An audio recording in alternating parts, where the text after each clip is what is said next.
Welcome student. आज हम बात करते हैं टाइप्स ऑफ स्टेटस। परिस्थिति के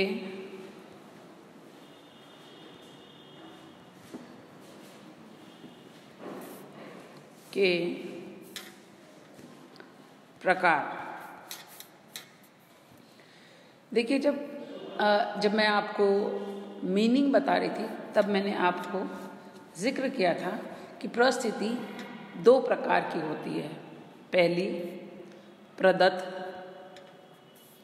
और दूसरी अर्जित।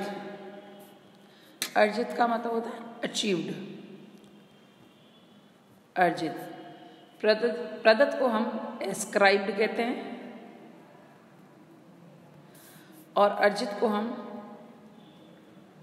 अचीव्ड कहते हैं। जैसा कि शब्द से आपको इंगित होता है प्रदत्त और अर्जित। अर्जित मतलब हमने किसी चीज़ को पाया है अपनी मेहनत से, और प्रदत्त मीन्स जो हमें स्वतः मिल गया बिना किसी एफर्ट के, जैसे यह हमारा कोई कंट्रीब्यूशन नहीं था। प्रदत्त परिस्थिति को आरोपित परिस्थिति भी कहते हैं। आरोपित मतलब आपको दिया गया है।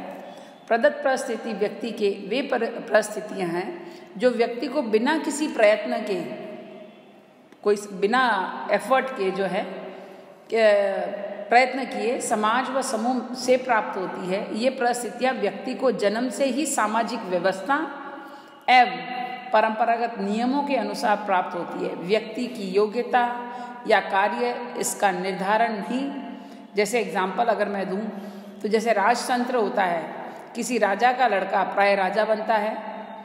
इसे इस परिस्थिति के लिए कोई विशेष योग्यता प्राप्त नहीं करनी पड़ती। तो प्रदत्त वे होती है जो बिना किसी एफर्ट के आपको उस सामाजिक व्यवस्था में जो है वो परिस्थिति अब आपको स्वतः मिल जाती है। और इनके जो आधार होते हैं, प्रदत्त परिस्थिति के जो आधार हैं वे है, सबसे पहला अगर हम बात करते हैं लिंग, जिसको हम कहते हैं सेक्स। सभी मानव समाज में प्राय लिंग के आधार पर परिस्थितियों का विभाजन होता है। लिंग एक जैविक तथ्य है तथा जन्म के समय ही शारीरिक लक्षणों के आधार पर बालक के लिंग का निर्धारण हो जाता है। समाज सबसे सरल रूप में और निश्चयात्मक ढंग से यौनिक विभिन्नताओं के आधार पर स्त्री पुरुष को एक दूसरे के पूरक परिस्थिति प्रदान कर देता है। शिशु की ट्रेनिंग भी लिंग के आधार पर प्रारंभ होती है। यदि हम स्पेशली भारतीय समाज में लड़के का पद लड़की की अपेक्षा ऊंचा होता है। अब आज के बात अलग है कि ऐसा कोई लिंग के आधार पर आपको ऊंचा या निम्न स्थिति या परिस्थिति की कोई बात नहीं है, दोनों ही जो है समान है। लड़कों को जीविकोपार्जन और सुरक्षा के भारी कामों के लिए तैयार किया जाता है, जबकि लड़की को कोमल ग्रस्त में बालकों के प्रजनन और लालन पालन के दायित्व के लिए तैयार किया जाता है। नर और नारी तो जैविक तथ्य है, परंतु पुत्र और पुत्री, पति और पत्नी सामाजिक तथ्य है, और इनसे संबंधित परिस्थितियों का स्वरूप भी प्रत्येक समाज में भिन्न भिन्न है और उनके अनुसार उसे व्यवहार की प्रत्याशाओं भी अलग अलग है। मातृसत्तात्मक मातृवंशीय परिवारों में स्त्री को पुरुष की अपेक्षा ऊंचा स्थान दिया जाता है।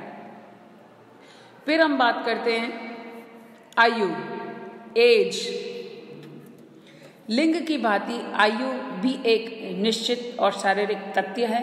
यौन और आयु के मध्य अंतर है यह है कि लिंग जीवन पर्यंत बदलता नहीं, पर आयु प्रति क्षण बदलती रहती है। इसलिए आयु के आधार पर प्रदत्त परिस्थितियां भी समय समय पर बदलती रहती है।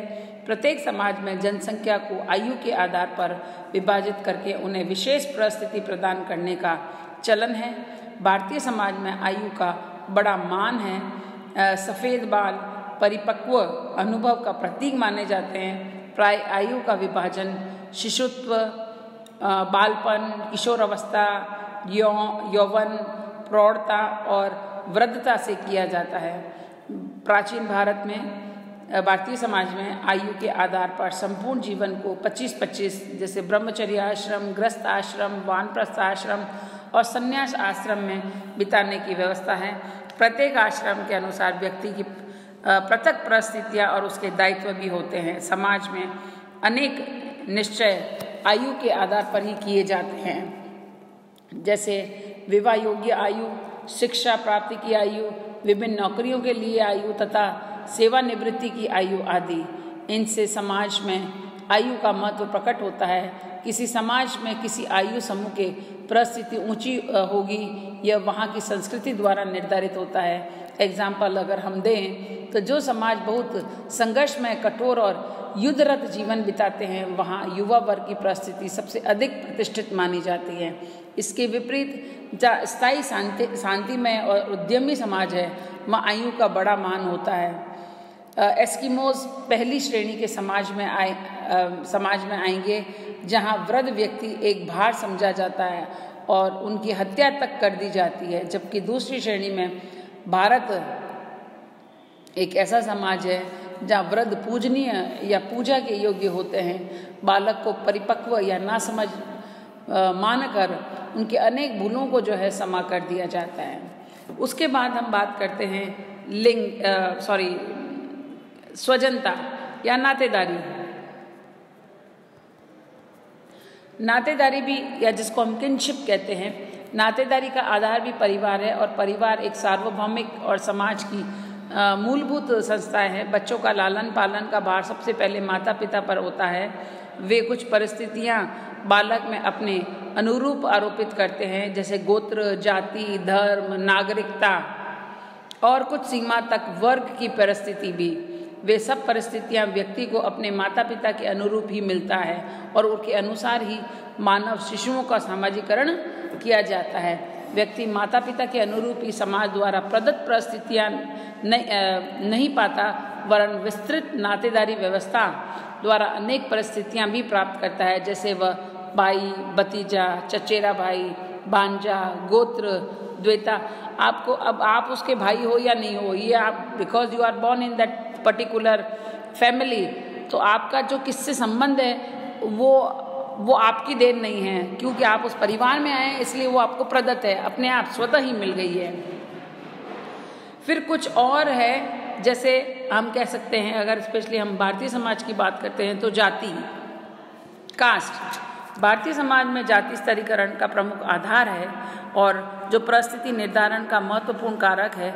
बच्चे को जन्म से ही अपने पिता की जाति की सदस्यता प्राप्त होती है। जाति व्यवस्था क्रमबद्ध व्यवस्था है, जहाँ ब्राह्मण जातियाँ सर्वश्रेष्ठ है, तो बिल्कुल नीचे अस्पृश्य जातियाँ रही है। जाति विवाह, व्यवसाय, खान पान, वस्त्र विन्यास आदि सभी कुछ को प्रभावित करती हैं, जहाँ भारतीय राजनीति भी जाति के प्रभाव से अछूती नहीं।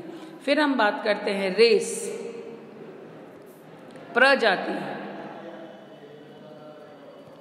शरीर के अंग रूप और बनावट के आधार पर मानव का विभाजन प्रजातियों में किया जाता है। सिर की बनावट, नासिक की बनावट, आंखों का रंग, ढांचा, वर्ण आदि के आधार पर विश्व की जनसंख्या प्रमुख 3 प्रजातियों में विभाजित है। श्वेत, काकशायर और पीत मंगोलाइड या शाम निग्रोइड में विभक्त है। स्पष्टतः अगर हम बात करें तो प्रजाति एक जैविक अवधारणा है। उसके बाद हम देखते हैं लेजिटिमेसी, या जिसको हम कहते हैं वैधता। वैवाहिक संबंधों से बाहर शिशु का जन्म समाज का ये दृष्टि से देखा जाता है। ऐसी अवैध संतान जन्म से ही हीनता, सामाजिक परिस्थिति का धारक बन जाती है। कहीं उसे बहुत सारी नाजायज़ औलाद या बड़े एक तरह से हम ये कहते हैं अशोभनीय शब्दों का प्रयोग किया जाता है। पिता की संपत्ति के मामले में भी उनके अधिकार भिन्न होते हैं। फिर गोद लेना, जिसको हम बोले गोद लेना।